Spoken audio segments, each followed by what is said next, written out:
Now, for the latest on Australia's support for Ukraine, let's bring in political reporter Andrea Crothers. Andrea, Australia's military aid to Ukraine, it's arrived, has it?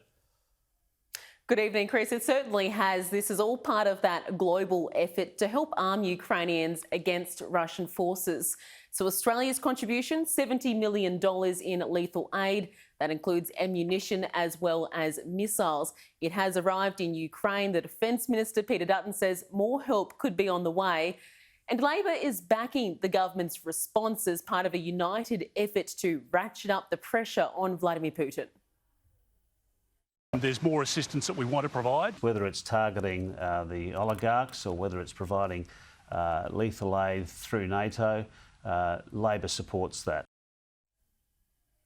Now, Ukraine's president did speak with Scott Morrison overnight, thanking him for Australia's support. Scott Morrison also praising the Ukraine courage in standing up to Russian forces.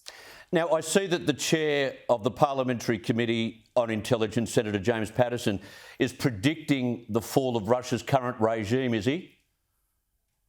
You'd have to say that Senator James Paterson was cautiously optimistic as he expressed this view that perhaps this could be the end for Vladimir Putin. So really saying that this was a strategic mistake on his behalf and says it could really be the end for him. But it's really hard to predict, obviously, what does come next. And there is also fears that any escalation here could really see Vladimir Putin go that next step and unleash his arsenal of nuclear weapons.